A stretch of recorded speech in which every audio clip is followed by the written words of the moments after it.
جی معزز سامعین، السلام علیکم ورحمۃ اللہ وبرکاتہ۔ معزز سامعین، جیسا کہ آپ کو معلوم ہے کہ ہم واقعہ کربلا کو قسط در قسط پڑھنے کی سعی کر رہے ہیں اور آپ ہمارا ساتھ دے رہے ہیں، جزاکم اللہ خیرا۔ معزز سامعین، آج ہم اپنی بات کو جو کہ ہم البدایہ و نہایہ سے آپ لوگوں کے سامنے رکھ رہے ہیں، جسے ڈرامہ نگار، ایک فلم نگار، ایک واقعہ نویس بندہ ہے، ایک مضمون نویس بندہ ہے، جسے ہم لوط بن یحییٰ کے نام سے جانتے ہیں یا ہشام بن محمد الکلبی کے نام سے جانتے ہیں۔ یہ دونوں بندے ہی ہمیں مسئلہ کربلا یعنی واقعہ کربلا کے بارے میں جو کچھ ان کے پاس مواد تھا وہ ہمیں بتا رہے ہیں، لیکن ساتھ ہی ہمارے علماء نے ہمیں یہ بھی بتا دیا تھا کہ یہ دونوں بندے ہی ہر حقیقت کو مسح کر کے لوگوں کے سامنے پیش کرتے تھے تاکہ یہ اپنے عزائم میں کامیاب ہوں۔ تو آج یہ اپنے عزائم میں کامیاب ہوئے اور آج ہمارے ممبروں پر بیٹھ کر انہی کے جھوٹ موٹ اور اہل بیت کے بارے میں یہ ایسے کربلا یا صحابہ کرام علیہم رضوان کے بارے میں ایسے الفاظ بولے جاتے ہیں جن کا ادراک آپ کو ہو چکا ہے۔ جی معزز سامعین، آئیے ہم اپنی بات کو آگے شروع کرتے ہیں۔ وبعث الولید الی عبد اللہ بن الزبیر فامتنع علیہ وماطلہ یوما ولیلہ۔ تو آگے یہ بندے اپنی بات کو، اپنے ناول کو چلاتے ہوئے کہتے ہیں۔ معزز سامعین، میں اپنی بات شروع کرنے سے پہلے یہاں پر پھر ایک عرض کر دوں کہ میں انشاءاللہ تعالیٰ پہلے پہرے کو ترجمہ در ترجمہ پڑھوں گا اور اس کے بعد اس کا خلاصہ پیش کر دیا کروں گا تاکہ آپ کو اس کے بارے میں صحیح طور پر معلومات حاصل ہو سکے، اور آپ جب بار بار ایک چیز کو سنیں گے تو آپ کے ذہن میں وہ بات بیٹھ جائے گی کہ بات کیا ہو رہی ہے۔ وبعث الولید، ولید نے بھیجا۔ آپ کو معلوم ہے ولید مدینے کے حاکم اور امیر تھے اس وقت۔ الی عبداللہ بن الزبیر، عبداللہ بن زبیر کی طرف، یعنی عبداللہ بن زبیر کی طرف پیغام بھیجا بیعت کرنے کا۔ فامتنع علیہ، تو عبداللہ بن زبیر نے ان کے پاس حاضر ہونے سے اپنے آپ کو روک لیا، یعنی کہ انہوں نے ان سے ملاقات کرنے سے رک گئے۔ یہاں پر معزز سامعین، میں آپ کو بتاؤں کہ پچھلی قسط کے اندر ہم نے یہ بتایا تھا کہ حضرت عثمان غنی رضی اللہ تعالی عنہ کے پوتے جاتے ہیں ان کے پاس اور یہ مسجد میں تھے، تو اس وقت انہوں نے کہا تھا کہ چلیے ہم آتے ہیں، امیر سے ملاقات کرتے ہیں۔ لیکن کیا یہ صحابی کی شان ہے یا تابعی کی شان ہے کہ صحابی یا تابعی اپنی بات سے پھر جائے، مکر جائے؟ استغفر اللہ العظیم۔ کیا ان لوگوں نے، ان یہود نصارہ نے جن کے کرتوت اللہ تعالیٰ نے قرآن میں بیان فرمائے، یہ لوط بن یحییٰ انہی یہود نصارہ سے تعلق رکھتا تھا، انہی مشرکین سے تعلق رکھتا تھا، اسلام کا لبادہ اوڑھ کر مسلمانوں کو تباہ کرنے کی خاطر ایسے قصے کہانیاں انہوں نے گڑھے۔ ایسے قصے کہانیوں کے بارے میں تو قرآن مجید نے ہمیں پہلے سے ڈرا کر رکھا ہوا تھا کہ کہیں تم بھی اپنے دین کو قصے کہانیاں نہ بنا لینا، یعنی کہ ایسے قصے کہانیاں جن کا حقیقت سے کوئی تعلق نہیں، وگرنہ عبرت اور نصیحت کے لیے کوئی قصہ یا واقعہ ہو تو وہ بہت کمال درجہ رکھتا ہے۔ جی معزز سامعین، تو حضرت عبداللہ بن زبیر یہاں پر فرما رہے ہیں کہ میں ان سے نہیں ملوں گا، یعنی فامتنع علیہ، ان سے ملاقات کرنے سے اپنے آپ کو انہوں نے روکے رکھا یا خود ان سے روکے رہے، جبکہ ہم نے پچھلی قسط میں یہ بیان کیا تھا کہ عبداللہ بن زبیر کے حوالے سے کہ وہ فرماتے تھے امام حسین کے ساتھ ہی جب مسجد میں تھے کہ چلیے ہم آتے ہیں، امیر سے ملاقات کرتے ہیں۔ لیکن دیکھیے کہ یہاں پر وہی راوی اپنی بات کو چلا رہے ہیں اور انہوں نے یہ پیچھے بتایا کہ حضرت امام علیہ مقام تو ملے تھے، لیکن عبداللہ بن زبیر کا ملنا انہوں نے پیچھے کہیں ذکر نہیں کیا، لیکن آگے چل کر وہ یہاں پر عبداللہ بن زبیر کے بارے میں لکھ رہے ہیں کہ نہیں، بلکہ وہ تو ملے ہی نہیں، انہوں نے تو انکار کر دیا، گویا کہ مسجد میں بیٹھ کر ملنے کا اقرار کیا اور جب اپنے گھر میں پہنچے تو انہوں نے انکار کر دیا، معاذ اللہ، استغفر اللہ۔ جی معزز سامعین، وما طلہ یوما ولیلۃ، ایک دن اور ایک رات، بلکہ وما طلہ یوما ولیلۃ، کچھ دنوں اور کچھ راتوں تک وہ اپنے آپ کو ان سے معطل رکھے، یعنی کہ جدا رکھے ہوئے تھے، ان سے اپنے آپ کو کچھ دن اور کچھ رات حضرت عبداللہ بن زبیر نے پیچھے رکھا، معطل رکھا، ان سے ملاقات انہوں نے نہیں کی۔ اور ان کچھ دنوں اور کچھ راتوں کے بعد کیا ہوتا ہے؟ ثم ان ابن الزبیر راکب فی موالیہ، پھر اس کے بعد حضرت عبداللہ بن زبیر اپنے موالی سمیت، یعنی اپنے غلاموں کے ساتھ سوار ہوتے ہیں، واستصحب معہ اخاہ جعفرا، اور اپنے بھائی کو اپنا صاحب یعنی اپنا ساتھی، اپنے بھائی جعفر کو بناتے ہیں۔ وسارا الی مکہ علی طریق الفرعی، اور یہ دونوں ہی فرا کے راستے پر مکہ شریف کی طرف روانہ ہو جاتے ہیں۔ وبعث الولید خلف ابن الزبیر الرجال والفرسان فلم يقدروا علی رده، تو اس کے بعد ولید نے عبداللہ بن زبیر کے پیچھے اپنے کچھ آدمی بیچے، بندے بیچے اور گھڑسوار بھی بیچے کہ ان کو واپس لاؤ، لیکن وہ واپس لانے پر فلم يقدروا علی رده، ان کو واپس لانے پر وہ قدرت حاصل نہ کر سکے۔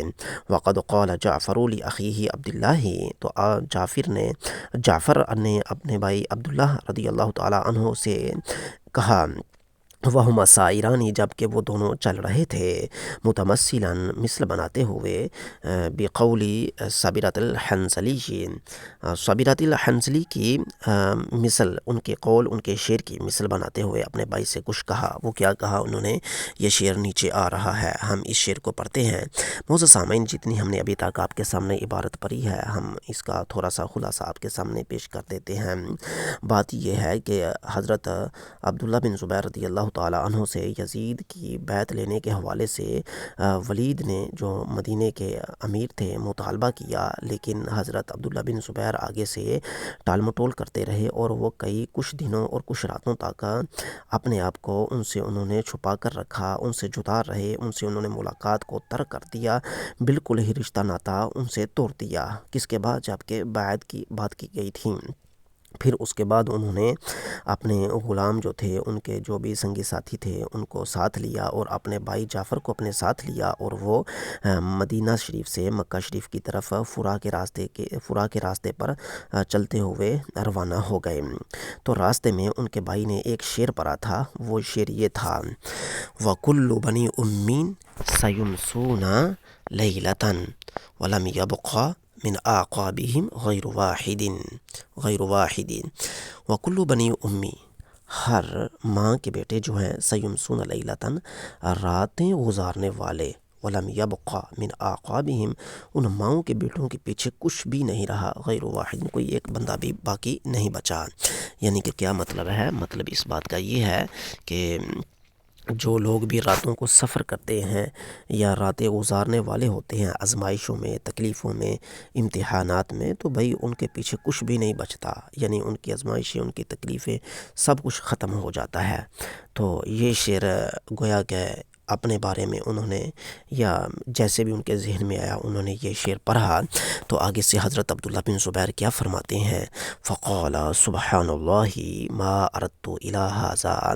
انہوں نے کہا سبحان اللہ، ما اردت الی ھذا، اردتنی ما اردت الی ھذا، تمہارا اس سے کیا ارادہ تھا، یعنی کہ یہ جو تم نے شعر پڑھا ہے بھائی، اس سے تمہاری کیا مراد ہے؟ فقال، تو جعفر نے کہا، واللہ ما اردت بہ شیئا یسوءک، اللہ کی قسم، میں نے اس شعر کے پڑھنے سے آپ کو کوئی تکلیف پہنچانے کا ارادہ نہیں کیا تھا۔ فقال، تو حضرت عبداللہ بن زبیر نے فرمایا، ان کانا، اگر تو جو تم کہہ رہے ہو ایسا ہی ہے، تو پھر انما جرا علی لسانک فہو اکرہ الی، تو جو بھی تمہاری زبان پر جاری ہوا ہے، جو شعر تم نے بولا ہے، یہ میرے اوپر بہت زیادہ ناگوار گزرا ہے، یعنی کہ مجھے اس سے بہت تکلیف محسوس ہوئی ہے۔ قالوا وتطیر بہ، تو یہ ابو مخنف جو ایک ڈرامہ نگار، نویس نگار ہیں، جو واقع کربلا کو اپنے رنگ میں بیان کرنے والے ہیں، وہ یہاں پر یہ کہہ رہے ہیں کہ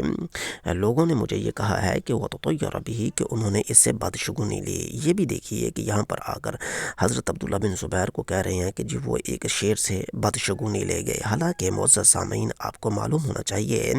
کہ اپنے بھائی سے ایک انہوں نے شعر سنا، اس شعر کو سننے کے بعد انہیں برا محسوس ہوا، اور ساتھ میں اس نے یہ بھی ایک تان کر دیا اس صحابی رسول یا تابعی رسول پر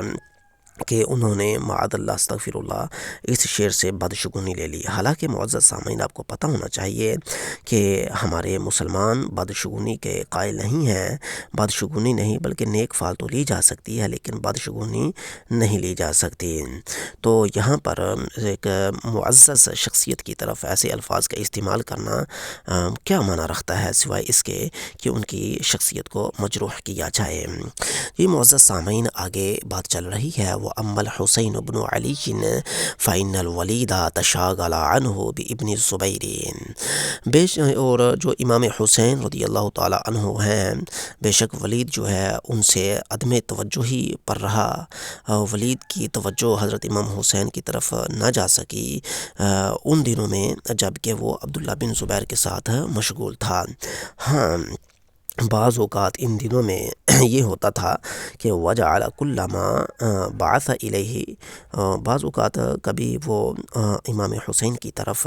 اپنا کوئی ایلچی، اپنا کوئی سفیر، کوئی بندہ بھیجتا بیعت کے حوالے سے امام حسین کی طرف، تو امام حسین یقول فرما دیتے حتی تنظر وننظر، یعنی اے امیر تو بھی انتظار کر اور میں بھی انتظار کر رہا ہوں۔ معزز سامعین، یہاں سے پھر حضرت امام حسین رضی اللہ تعالیٰ عنہ کی بات شروع ہو گئی ہے، تو یہاں پر پھر ایک اعتراض کھڑا ہو گیا ہے جو امام علی مقام کی ذات پر ہوا ہے۔ وہ یہ اعتراض ہے کہ ہم نے اپنی پچھلی قسط کے اندر یہ بیان کیا تھا کہ حضرت امام علی مقام نے مدینے کے امیر ولید کو یہ کہا تھا کہ جب لوگ آ جائیں گے تو اس وقت آپ مجھے بلا لینا، میں بھی آ جاؤں گا۔ لیکن افسوس ہے کہ یہاں پر جب مدینے کے امیر حضرت امیر مدینہ امام علی مقام کو بلا رہے ہیں تو امام علی مقام آگے سے ٹال مٹول کر رہے ہیں، حتی تنظر وننظر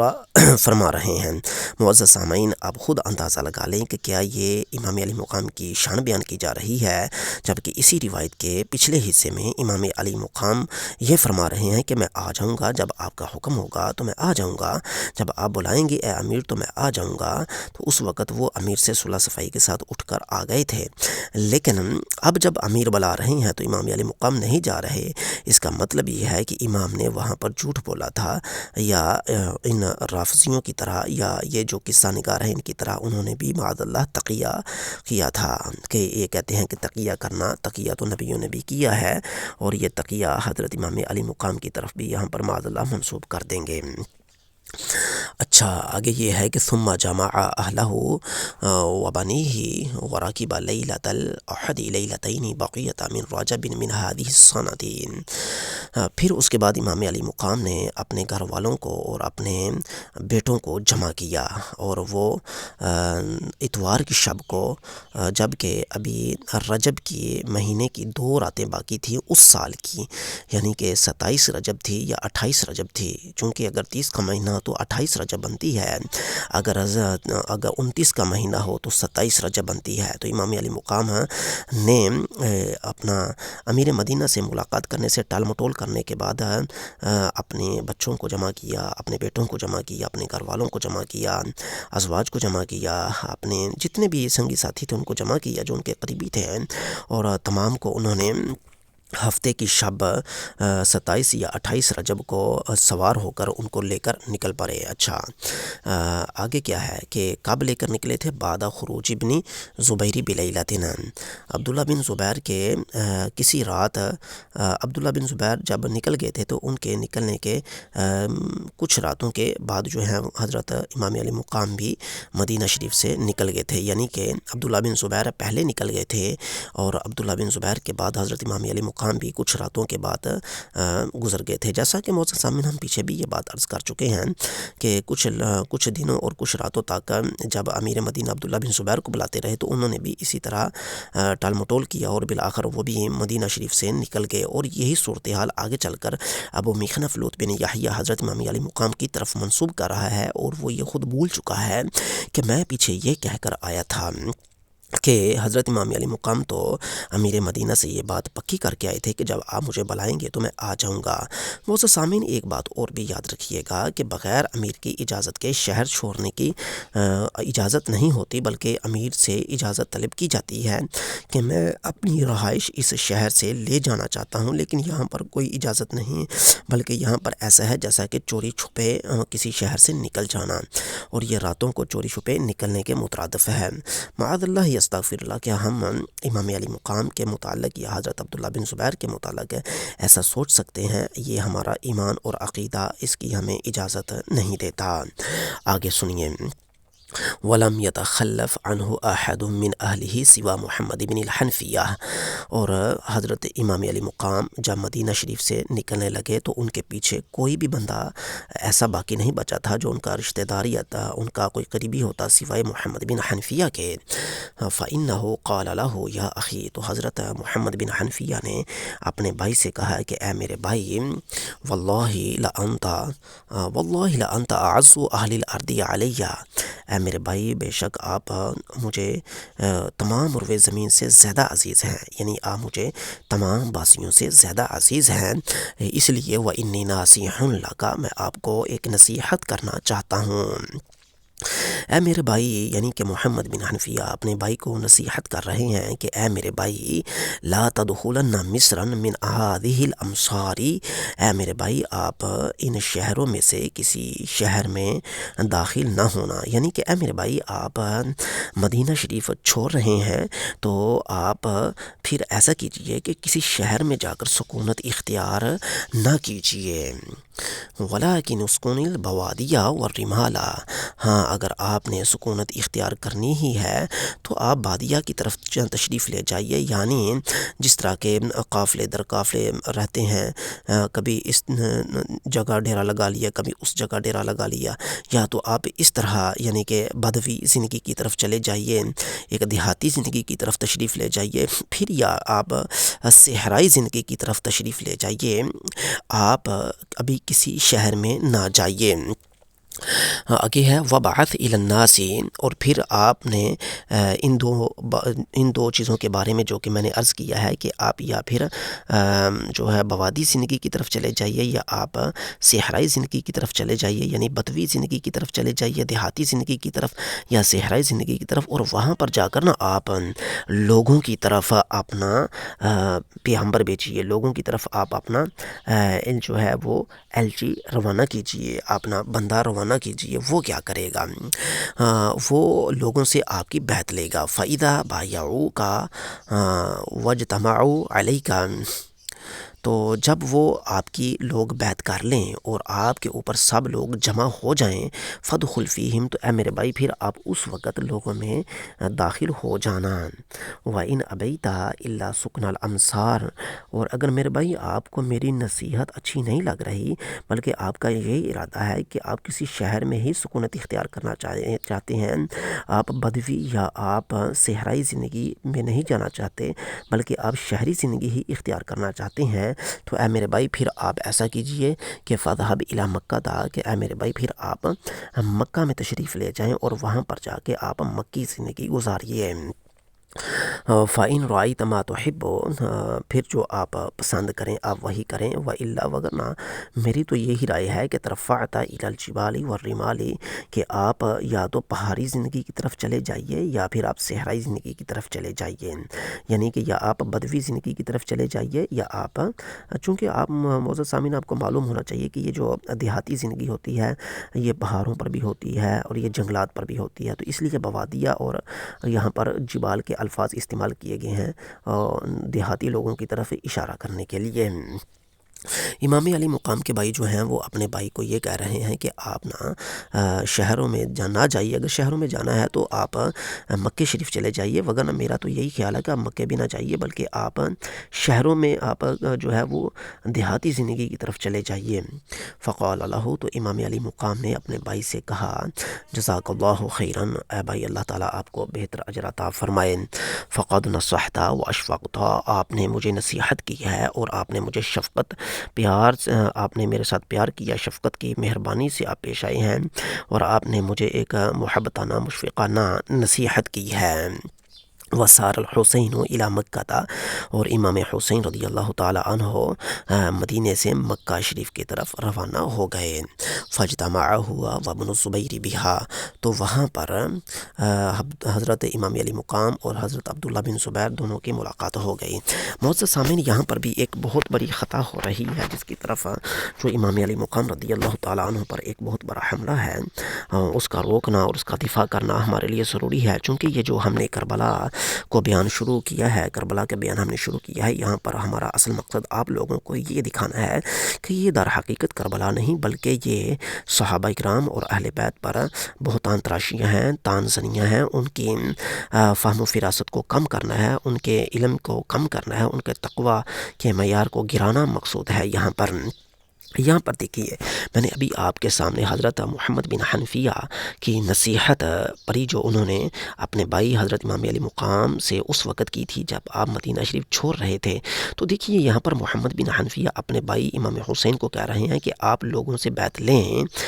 لیکن یہاں پر امام علی مقام کی طرف سے کوئی ایسی بات نہیں آئی کہ آپ نے فرمایا ہو کہ میں اپنی بیعت لینا چاہتا ہوں۔ اگر ایسا ہوتا تو یقیناً محمد بن حنفیہ سب سے پہلے بندے ہوتے جو ان کے ہاتھ پر بیعت کرتے، اور پھر وہ ان کو یہ نہ کہتے کہ آپ جو ہے وہ گاؤں دیہاتوں کی طرف چلے جائیے، معاذ اللہ استغفر اللہ، آپ شہروں کو چھوڑ دیجئے۔ ایسا محمد بن حنفیہ پھر نہ فرماتے۔ ثابت ہوا کہ امام محمد بن حنفیہ کے یہ الفاظ ہی نہیں ہیں، اگر یہ الفاظ تھے یا یہ سارا کچھ تھا تو اس میں قصہ نگاروں نے، ڈرامہ نگاروں نے، ناول نگاروں نے، اسٹوری مینوں نے اس کے اندر بہت زیادہ ہیر پھیر کر لوگوں کو گمراہ کر دیا، اور اصل واقعہ کچھ تھا اور اس کو لے کر کچھ کا کچھ بنا دیا گیا۔ خیر، یہاں پر تو محمد بن حنفیہ پر اعتراض جا رہا ہے کہ وہ خود کیوں نہیں امام علی مقام کے مددگار بن رہے، کہ وہ خود امام علی مقام کے ساتھ ہوتے اور لوگوں کو ان کی دعوت پر ابھارتے، جبکہ آپ تو خود مدینہ شریف میں رہنا چاہ رہے ہیں اور امام علی مقام کو کہہ رہے ہیں کہ آپ دیہاتی زندگی بسر کر لیں، صحرائی زندگی بسر کر لیں۔ تو معزز سامعین، کیا یہ امام حسین کی عزت ہے؟ کیا یہ محمد بن حنفیہ کی عزت ہے؟ کیا یہ اہل بیت کی عزت ہے؟ آج کل کے جتنے بھی خود کو سید کہنے والے ہیں انہیں تھوڑا سوچنا چاہیے، سمجھنا چاہیے کہ ہم جس کربلا کو لے کر بیٹھے ہوئے ہیں، کربلا ہوئی ہے، ہم بھی مانتے ہیں کہ کربلا ہوئی ہے، لیکن جو کربلا میرے اور آپ تک پہنچی ہے اس کے نہ سر ہے نہ اس کا پاؤں ہے، اس لیے کہ اگر ہم اس کربلا کو مانتے ہیں تو بہت زیادہ گستاخیاں بھی ہمیں ماننی پڑیں گی، اور پھر ہمیں اہل بیت کی عظمت اور ان کی عزت سے ہاتھ دھونا پڑے گا، صحابہ کی بھی عزت اور عظمت سے ہاتھ ہمیں دھونا پڑے گا۔ جی معزز سامعین، ہم اپنی بات کو مزید آگے چلاتے ہیں۔ ابھی تک تو ہم نے جن کرداروں پر بات کی ہے، دو کرداروں پر بات ہوئی، ایک امام علی مقام رضی اللہ تعالیٰ عنہ پر اور ایک حضرت عبداللہ بن زبیر پر، کہ ان سے کیسے بیعت کا مطالبہ کیا گیا اور انہوں نے کیسے بیعت سے انکار کر دیا۔ لیکن معزز سامعین، اب یہاں سے آگے بات چل رہی ہے تیسری شخصیت کی، یعنی کہ حضرت عبداللہ بن عمر کی، کیونکہ حضرت عبداللہ بن عمر رضی اللہ تعالیٰ عنہ جو تھے ان کا بھی ذکر یزید کے خط میں شامل تھا کہ ان سے بھی آپ نے بیعت لینی ہے۔ تو عبداللہ بن عمر کا ذکر ابھی تک پیچھے نہیں آیا تھا، اب یہاں سے ابو مخنف عبداللہ بن عمر کا ذکر شروع کر رہا ہے۔ ناول نگار کہتا ہے کہ وَبَعَثَ الْوَلِيدُ إِلَىٰ عَبْدِ اللَّهِ بْنِ عُمَرَ، تو ولید نے اب حضرت عبداللہ بن عمر کی طرف اپنا پیغام بھیجا، یعنی کہ وہی حکم نامہ کہ یزید کی بیعت کرو، بایع یزیدہ، کہ آپ یزید کی بیعت کر لیں۔ فقالا تو حضرت عبداللہ بن عمر نے فرمایا، یعنی کہ عمر کے بیٹے نے فرمایا، اذا بایع الناس بایعت، جب لوگ بیعت کر لیں گے تو میں بھی بیعت کر لوں گا۔ معزز سامعین، یہ الفاظ تھے حضرت عبداللہ بن عمر کے کہ جب لوگ بیعت کر لیں گے تو میں بھی بیعت کر لوں گا۔ اب یہاں سے آپ کو ہم نے یہ سمجھانا ہے اور یہی سمجھانا مقصود ہے کہ ذرا دیکھیے گا کہ حضرت امام علی مقام نے بھی تو یہی فرمایا تھا کہ جب لوگ اکٹھے ہو جائیں گے یزید کی بیعت پر تو آپ ہمیں بھی بلا لینا اور ہم بھی بیعت یزید کی کر لیں گے، تو جو ہے امراً واحداً، کام ایک ہی ہو جائے گا۔ اگر کوئی کہے کہ نہیں امام علی مقام تو ویسے ہی وہاں پر آنا تھا انہوں نے اور آ کر معاذ اللہ، پھر ان لوگوں کے نزدیک، تقیہ بازوں کے نزدیک بڑا کچھ ہے کہ جی لوگوں کو ورگلا دینا تھا، تو ایسا تھا تو ویسا، تو یہ ساری امام علی مقام کی گستاخیاں نکلتی ہیں، اس میں عزت کا پہلو نہیں نکلتا، کیونکہ امام جو بات کرتے ہیں وہ پکی بات کرتے ہیں، پھر اپنی بات سے اس طرح نہیں مکر جاتے جس طرح کے بٹیرے آج کل کے مکرتے ہیں۔ آج کل کے یہ ممبروں پر بیٹھے ہوئے جب 10 روپے کا نوٹ دیکھا، 100 روپے کا نوٹ دیکھا، 10 کے نوٹ پر بات کش، 100 کے نوٹ پر بات کش، 1000 کے نوٹ پر بات کش، 500 کے نوٹ پر بات کش، ان کی ہر نوٹ پر بات بدلتی آتی ہے، تو یہ اپنی طرح ہی معاذ اللہ حضرت امام علی مقام کو سمجھتے ہیں۔ تو یہاں پر دیکھیے کہ عبداللہ بن عمر نے بھی وہی بات کہی تھی جو حضرت امام علی مقام نے بات کہی تھی کہ آپ جب لوگ بیعت کر لیں گے تو میں بھی بیعت کر لوں گا۔ تو اس وقت فقال رجل، کسی شخص نے حضرت عبداللہ بن عمر سے کہا، انما تريد ان يختلف الناس ويقتتلوا حتى يتفانوا، کہ اے عبداللہ بن عمر تمہارا یہ کہنے سے فقط یہی ارادہ ہے کہ لوگ آپس میں اختلاف کریں اور پھر وہ قتل و قتال کریں اور وہ لڑ کر مر جائیں۔ فَإِذَا لَمْ يَبْقَ غَيْرُكَ بَايَعُوكَ، تو جب لوگوں میں کوئی باقی نہ بچے گا کہ جو بیعت کا اہل ہو، سارے لڑ کر مر جائیں گے، تو اس وقت نا پھر باقی ماندہ لوگ تیری بیعت کر لیں گے عبداللہ بن عمر۔ فقال ابن عمر، حضرت عبداللہ بن عمر نے ان سے فرمایا۔ اچھا معزز سامعین، یہ ایک حضرت عبداللہ بن عمر کے حوالے سے بات چل رہی ہے، چونکہ عبداللہ بن عمر کے حوالے سے بندے کو کچھ مواد نہیں مل رہا تھا، تو اس نے کچھ پیوند کاری کر کے آپ تک مواد بڑھا کر پیش کیا ہے، جو کہ آپ سن رہے ہیں کہ حضرت عبداللہ بن عمر رضی اللہ تعالی عنہ نے آگے سے فرمایا، لا احب شیئا مما قلت، میں اس میں سے کوئی چیز پسند نہیں کرتا جو کچھ اے بندے آپ کہہ رہے ہو کہ میں اس لیے بیعت نہیں کر رہا کہ لوگ اس وقت بیعت میں اختلاف کر رہے ہیں، کوئی کہہ رہا ہے کہ یزید کی بیعت کرنی چاہیے، کوئی کہہ رہا نہیں کرنی چاہیے، تو ظاہر ہے کہ جب اختلاف پیدا ہوتا ہے تو پھر تلواریں فیصلہ کرتی ہیں، تو اب تلوار فیصلہ جب کرے گی تو لوگ قتل و قتال کر کر کے فنا ہو جائیں گے، تو اس وقت جو کچھ تھوڑے بہت لوگ بچ جائیں گے تو وہ عبداللہ بن عمر تمہارے ہاتھ پر بیعت کر لیں گے۔ معاذ اللہ یہاں پر حضرت عبداللہ بن عمر پر کیسا ایک تان کیا گیا ہے اور کیسا ان کے اوپر معاذ اللہ ایک جملہ کسا گیا ہے، کیا یہ عظمت ہے صحابہ کی؟ معاذ اللہ یہ کربلا ہے۔ جی معزز سامعین، آگے چلیے، آگے یہ ہے کہ حضرت عبداللہ بن عمر نے فرمایا کہ یہ جو تم بات کہہ رہے ہو میں اس میں سے کچھ بھی پسند نہیں کرتا، لیکن اذا بايع الناس فلم يبق غيري بايعت، میں تو اتنا کہتا ہوں کہ جب لوگ بیعت کر لیں گے اور کوئی شخص بھی نہ رہے گا میرے علاوہ جس نے بیعت کرنی ہے تو میں بھی بیعت کر لوں گا، یعنی کہ میں آخری بندہ ہوں گا جو یزید کی بیعت کرے گا۔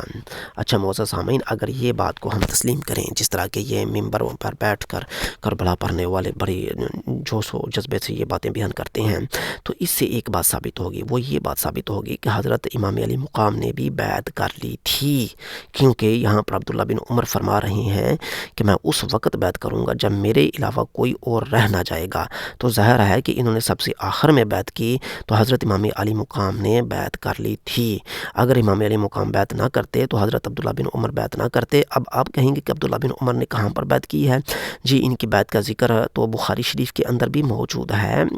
اور اس کے علاوہ یہاں پر بھی آگے چل کر ان کا ذکر بیعت کا آ رہا ہے، تو جو بخاری شریف کے اندر موجود ہے ان کی بیعت کا ذکر وہ یہاں پر فی الحال جو ہے وہ درج نہیں کیا گیا، ہم یہاں پر البدایہ والنہایہ سے پڑھ رہے ہیں، انشاءاللہ تعالی وقت ملنے پر ہم بخاری شریف کی وہ روایات بھی پیش کر دیں گے جس میں حضرت عبداللہ بن عمر نے فرمایا تھا کہ ہم نے یزید کی بیعت اللہ اور اس کے رسول کی وجہ سے، یعنی کہ اللہ اس کے رسول کی بیعت سمجھ کر ہی یزید کی بیعت کی ہے، لہٰذا ہم یزید کی بیعت نہیں توڑیں گے، تو وہ تو بخاری شریف کے اندر روایت موجود ہے۔ یہاں پر آگے چلیے کیا چل رہا ہے آپ کو سنیے۔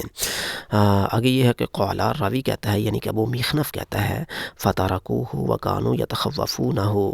کہ جو بھی ولید جو امیر مدینہ تھا اس کے جتنے بھی لوگ حضرت عبداللہ بن عمر کے پیچھے یا کچھ اور لوگ عبداللہ بن عمر کے پیچھے پڑے ہوئے تھے کہ آپ بیعت کریں، تو ان لوگوں نے پھر جب عبداللہ بن عمر نے یہ بات کہی کہ جب سارے لوگ بیعت کر لیں گے تو میں بھی بیعت کر لوں گا، تو انہوں نے پھر حضرت عبداللہ بن عمر سے بیعت کا مطالبہ کرنا چھوڑ دیا، اس لیے چھوڑ دیا کیونکہ وہ حضرت عبداللہ بن عمر سے خوف زدہ رہتے تھے۔ معزز سامعین، یہاں پر میں بات رو کر آپ سے یہ عرض کرنا چاہتا ہوں کہ دیکھیے یہاں پر تو انہوں نے حضرت عبداللہ بن عمر کو ستانے سے، بار بار بیعت کا مطالبہ کرنے سے تو رک گئے، لیکن کیا امام علی مقام رضی اللہ تعالی عنہ سے وہ نہ رکے؟ کیا انہیں اگر ڈر اور خوف تھا تو امام علی مقام کا ہونا چاہیے تھا، کیونکہ ان کا مقام و مرتبہ اس وقت کے لوگوں میں ایک بہت اہم اور عظیم مقام و مرتبہ تھا، تو پھر ڈر اور خوف جو ہے وہ عبداللہ بن عمر کی بجائے حضرت امام علی مقام کا ہونا چاہیے تھا، لیکن آپ دیکھیے کہ ایسا ہو نہیں رہا، بلکہ یہاں پر حضرت عبداللہ بن عمر سے لوگ ڈر رہے ہیں جبکہ امام علی مقام سے نہیں ڈر رہے۔ کیسی عجیب منطق ہے، کیسی عجیب بات ہے، کیونکہ یہاں پر انہیں در حقیقت حضرت عبداللہ بن عمر کے حوالے سے کچھ ایسی باتیں ملے نہیں، اور نہ ہی انہوں نے حضرت عبداللہ بن عمر کو ایسا بنا چڑھا کر پیش کرنا تھا جن سے ان کے مقاصد حاصل ہوتے۔ در حقیقت انہوں نے یہ سارے معاملات طے کرنے تھے اہل بیت کے ساتھ، یعنی کہ اہل بیت کو انہوں نے ایسے کردار سازی میں بیان کرنا تھا جس سے کہ امت کے اندر بیکار پیدا ہو اور امت فتنے کی شکار ہو جائے۔ معزز سامعین، آگے بات چلاتے ہیں۔ آگے ایک اور بندہ آ رہا ہے جسے عمر واقدی کہتے ہیں، قال الواقدی، جو یہ عمر واقدی بھی پہلے ہی قصہ نگاروں کی طرح ایک بہت بڑا قصہ نگار ہے، ایک ناول نگار ہے، ایک سٹوری مین ہے، ایک ڈرامہ نگار ہے، ایک رائٹر ہے۔ یہ بھی ایک بہت بڑا اس دور کا رائٹر تھا، اور یہ ایک سمجھ لیے کہ واقدی جو ہے بہت بڑا قصہ نگار ہے، یہ تاریخ نگار ہے۔ اس نے مغازی پر بھی بہت کام کیا ہے، لیکن اس کی ہر بات قابل قبول نہیں، اور بالخصوص یہاں پر چونکہ یہ عقیدے کا رافضی بھی تھا اور جھوٹ بولنے میں بڑا ماہر تھا، اس لیے اس کی بات عقیدے کے باب میں تو ویسی قابل قبول نہیں، اور مسئلہ کربلا میں جہاں پر صحابہ کرام اور اہل بیت کی عزت اور عظمت کی بات ہے، وہاں پر اس کی بات کیسے قابل قبول ہو سکتی ہے، یہ سوال ہی پیدا نہیں ہوتا۔ معزز سامعین، یہ عمر واقدی اپنے پیچھے ابو مخنف کی بات کو اب رد کرے گا۔ وہ کیسے رد کرے گا دیکھیے گا ذرا کہ روایات کے اندر تضاد اور اختلاف کیسے آ رہا ہے۔ لم یکن ابن عمر فی المدینہ حین قدم نعی معاویہ، یہ کہہ رہا ہے کہ جس وقت حضرت امیر معاویہ رضی اللہ تعالی عنہ کی وفات کی خبر مدینہ شریف میں آئی تھی، اس وقت جب خواب اپنا مدینہ شریف میں حضرت امیر معاویہ رضی اللہ تعالی عنہ کی وفات کی خبر آئی تھی، اس وقت تو حضرت عبداللہ بن عمر مدینہ میں موجود تھے ہی نہیں۔ یعنی کہ یہ عمر واقدی کہہ رہا ہے ابو مخنف کا رد کرتے ہوئے کہ بھائی عبداللہ بن عمر تو اس وقت مدینہ میں تھے ہی نہیں جب یہ بیعت کا مطالبہ ہو رہا تھا، بلکہ وہ کہاں پر تھے، وہ آگے بیان کرتے ہیں۔ وَإِنَّمَا كَانَ هُوَ وَابْنُ عَبَّاسِ بِمَكَّةَ، وہ اور حضرت عبداللہ بن عباس، یہ جو دونوں شخصیات تھیں یہ تو مکے میں تھے، یعنی کہ یہ دونوں شخصیات حضرت عبداللہ بن عمر اور حضرت عبداللہ بن عباس جو اتنی بڑی شخصیات تھیں، یہ تو اس وقت مدینہ میں تھے ہی نہیں، بلکہ یہ تو مکے میں تھے۔ معزز سامعین، آپ کے سامنے یہ دیکھیے ایک بندہ دوسرے بندے کی بات کو رد کر رہا ہے، کتنا بڑا اختلاف ہے۔ اب جو باتیں حضرت عبداللہ بن عمر کی طرف وہاں پر کی گئی ہیں، اگر تو ہم ابو مخنف کی بات کو سچا مانیں تو اس کا مطلب ہے کہ یہ واقدی جھوٹا ہے، اگر واقدی کی بات کو سچا مانیں تو اس کا مطلب ہے کہ ابو مخنف جھوٹا ہے، اور جو پچھلا ہم نے ابھی تک سارا واقعہ بیان کیا، حضرت امام علی مقام کی روانگی کو ہم نے بیان کیا ہے، یا اس کے علاوہ حضرت عبداللہ بن زبیر کے معاملات کو بیان کیا، سب کا سب جھوٹ ہو جائے گا۔ تو عمر واقدی چونکہ ایک علیحدہ روایت نقل کر رہا ہے، تو اپنی روایت میں یہ پچھلی روایت کا رد کر رہا ہے کہ بھائی ایسا تو ہے ہی نہیں، بلکہ حضرت عبداللہ بن عمر اور حضرت عبداللہ بن عباس اس وقت کہاں تھے، مکہ شریف میں تھے۔ فَلَقِيَهُمَا وَهُمَا مُقْبِلَانِ مِنْهَا الحسین وابن الزبیر، اور یہ حضرت عبداللہ بن عمر جو تھے وہ ان دونوں سے مکے میں ملے تھے، ان سے مکے میں ان سے ملاقات ہوئی تھی، کن دونوں سے، حضرت عبداللہ بن زبیر سے اور حضرت امام علی مقام حضرت حسین بن علی رضی اللہ تعالی عنہما سے۔ فَقَالَ مَا وَرَاءَكُمَا قَالَ مَوْتُ مُعَاوِيَةَ وَالْبَيْعَةُ لِيَزِيدَ، تو وہاں پر ان دونوں نے کہا تھا، یعنی کہ حضرت عبداللہ بن عباس اور حضرت عبداللہ بن عمر نے جب ان دونوں سے مکے میں ملاقات ہوتی ہے تو یہ ان سے پوچھتے ہیں کہ تمہارے یہاں پر آنے کی کیا وجوہات ہیں، تم مدینے سے مکے کیوں آئے ہو؟ تو انہوں نے کہا بھی سیدھی سی بات ہے کہ حضرت امیر معاویہ رضی اللہ تعالی عنہ کی وفات ہو گئی ہے اور یزید کی بیعت کا مطالبہ کیا جا رہا ہے، تو لہٰذا ہم بیعت سے بچنے کے لیے یہاں پر آئے ہیں۔ یعنی کہ یہ اس بات کے جواب نکل رہا ہے کہ ہم تو یہاں پر بیعت سے بچنے کے لیے آئے ہیں، اور یہی تو عام مشہور بھی کیا جاتا ہے کہ حضرت امام علی مقام رضی اللہ تعالی عنہ بیعت سے بچنے کے لیے مکے میں چلے گئے تھے۔ تو بھائی سوال یہ پیدا ہوتا ہے کہ مکے کی عظمت اور حرمت جو ہے وہ مدینے سے کہیں زیادہ ہے، تو چاہیے تو یہ تھا کہ اگر مدینے میں بیعت کا مطالبہ ہو سکتا ہے تو کیا مکے میں نہیں ہو سکتا تھا؟ ظاہر ہے کہ مکے میں بھی بیعت کا مطالبہ ہو سکتا تھا، لیکن افسوس ہمیں ان راویوں پر، واقدی جیسے بندوں پر، اور افسوس ہے خیام ابو مخنا پر کہ جنہوں نے گھر میں بیٹھ کر ایک واقعہ تو بنایا لیکن اس واقعہ کو بھی اس قدر تروڑ مروڑ کر پیش کیا کہ افسوس ہے کہ دلچسپی پیدا کرنے کی خاطر انہوں نے اتنا جھوٹ اس کے اندر ملا دیا کہ ایک سمجھدار بندہ جب بھی اس واقعہ کو پڑھے گا تو وہ فوری طور پر سمجھ جائے گا کہ یار اس واقعہ کے اندر تو انگت جھوٹ ملائے گئے ہیں۔ فقال لهم ابن عمر، تو وہاں پر ان دونوں سے حضرت عبداللہ بن عمر نے فرمایا، یعنی کہ مکی شریف کے اندر حضرت عبداللہ بن عمر نے حضرت عبداللہ بن زبیر کو اور حضرت امام علی مقام کو ایک بات کہی تھی۔ وہ کیا کہا؟ انہوں نے کہا اتقی اللہ، اے تم دونوں اللہ سے ڈرو، یعنی کہ اے بندو تم اللہ سے ڈرو۔ عبداللہ بن زبیر تو بھی اللہ سے ڈر، اور اے حسین بن علی تم بھی اللہ سے ڈرو۔ ولا تفرقا بین جماعت المسلمین، اور مسلمانوں کی جماعت میں تفرقہ نہ ڈالو، مسلمانوں کی جماعت میں تفرقہ نہ ڈالو۔ یہ حضرت عبداللہ بن عمر فرما رہے ہیں کہ تم دونوں جماعت میں تفرقہ نہ ڈالو۔ یہاں سے ثابت ہوتا ہے کہ حضرت عبداللہ بن عمر واقعی کی اس بات سے یہ ثابت ہوتا ہے کہ حضرت عبداللہ بن عمر پہلے سے ہی بیعت کر چکے تھے، حضرت عبداللہ بن عباس بھی بیعت کر چکے تھے، یا اگر نہیں کی تھی تو ان کا ارادہ پورا بیعت کرنے کا ہی تھا، اور وہ یزید کی بیعت پر اس وقت راضی تھے۔ اسی لیے تو وہ کہہ رہے ہیں کہ حسین تو بھی اللہ سے ڈر کہ یہ جو تم کر رہے ہو یہ تفرقہ ہے، اور اے عبداللہ بن زبیر تم بھی اللہ سے ڈرو، جو تم کر رہے ہو یہ تفرقہ ہے۔ بہت سامعین، یہ میرے اپنے الفاظ نہیں، یہ عمر واقدی کے الفاظ ہیں، یہ اسی کربلا سے میں پڑھ رہا ہوں جو کہ آپ کو ممبروں پر سنائی جاتی ہے تاکہ آپ کو اس واقعہ کے بارے میں مفصل معلومات حاصل ہو سکیں۔ وقادم ابن عمر اور وابن عباس الی المدینہ، حضرت عبداللہ بن عمر اور حضرت عبداللہ بن عباس یہ دونوں شخصیات مکے سے مدینہ شریف آ گئیں۔ فلما جاءت البیعۃ من الامصار بایع ابن عمر مع الناس، تو جب شہروں سے یزید کے لیے بیعت نامے آ گئے تو حضرت عبداللہ بن عمر نے بھی ان کے ساتھ مل کر ہی بیعت کر لی، ٹھیک ہے نا۔ یعنی کہ جب لوگوں کے مختلف مقامات سے مختلف علاقوں سے اپنا یزید کے لیے بیعت نامہ آ گیا، واقعی کہتا ہے کہ یزید کی بیعت ہو گئی۔ جب یزید کی بیعت ہو گئی تھی تو پھر بایع الناس، تو لوگوں کے ساتھ ہی جب لوگوں نے بیعت کر لی تھی بایع ابن عمر مع الناس،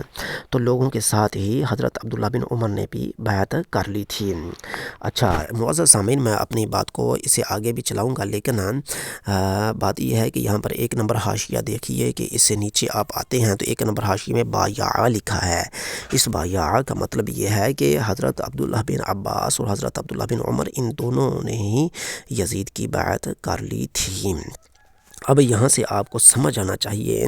کہ واقعی کی بات ہم مانیں تو یہ بات ثابت ہو جاتی ہے کہ یزید کی بیعت بڑے بڑے بزرگوں نے کی، جیسا کہ حضرت عبداللہ بن عباس جو اہل بیت کے بہت بڑے چشم و چراغ ہیں، اور حضرت عبداللہ بن عمر جو کہ حضرت خلیفہ دوم حضرت عمر فاروق کے بہت لاڈلے اور فقیہ اعظم ہیں، بہت بڑے، ان کے فقہ کے اندر ان کے بہت بات مانی جاتی ہے، اور ویسے بھی ان کی تو ہر بات ہی مانی جاتی ہے، کیونکہ یہ سبحان اللہ پھر کیا بات ہے کہ حضور صلی اللہ علیہ وسلم کے ساتھ رہے، جہاد کیے، سب کچھ انہوں نے کیا۔ تو معزز سامعین، ہم آگے بات کو چلاتے ہیں۔ آگے یہ راوی کہتا ہے، یعنی کہ عمر واقدی کہتا ہے، وَأَمَّا الْحُسَيْنُ وَابْنُ الزُّبَيْرِ فَإِنَّهُمَا قَدِمَا مَكَّةَ، بہرحال یہ جو حضرت امام علی مقام تھے اور عبداللہ بن زبیر تھے یہ تو مکے میں آ گئے تھے۔ فَوَجَدَا بِهَا عَمْرَ بْنَ سَعِيدِ بْنِ الْعَاصِ، تو ان دونوں نے وہاں پر عمر بن سعید بن عاص کو مکے کا امیر پایا۔ فخافاہ وقال، تو یہ دونوں ہی اسے ڈر گئے، اور ان دونوں نے کہا کہ انا جئنا عفاظا بہذا البیت، ہم تو یہاں پر بیت شریف یعنی کہ کعبہ شریف کی پناہ لینے کے لیے آئے ہیں۔ معزز سامعین، آپ یہاں پر دیکھیے، ہم بات کو اگلی بات جو آئے گی اس کو ہم بعد میں چلائیں گے، لیکن اب یہاں پر ہم اپنی بات کے اختتام کرنے جا رہے ہیں۔ انشاءاللہ تعالی اگلی قسط کے اندر ہم مزید کچھ بیانات آپ کے سامنے رکھیں گے۔ اچھا معزز سامعین، یہاں پر حضرت امام علی مقام پر ایک بہت بڑا وار کیا گیا ہے، وہ یہ کہ یہ دونوں ڈر گئے۔ کس سے ڈر گئے تھے؟ یعنی کہ عمر بن سعید بن عاص، جو مکے کے حاکم حاکم تھے۔ کیا بات ہے کہ پیچھے کہہ رہے ہیں کہ جناب والا ڈر کی وجہ سے مدینے سے نکلے، اب مکے میں بھی آ کر یہ ڈر لگ گیا۔ یعنی کہ حضرت امام علی مقام جب یہ کربلا بیان کرتے ہیں تو کہتے ہیں کہ امام حسین یزید کے سامنے ڈٹ گئے، عبید اللہ بن زیاد کی فوج کے سامنے ڈٹ گئے، فلان جگہ سامنے ڈٹ گئے، کربلا میں ڈٹ گئے، مستقیم ہو گئے، استقامت اختیار کر لے۔ لیکن یہاں پر دیکھیے عمر واقدی کے یہ الفاظ ہیں، وہ کہہ رہا ہے کہ یہاں پر تو وہ مکے کے حاکم، مکے کے امیر سے ڈر گئے، دونوں ڈر گئے، یعنی کہ عبداللہ بن زبیر بھی ڈر گئے، امام حسین بھی ڈر گئے۔ معاذ اللہ، استغفر اللہ۔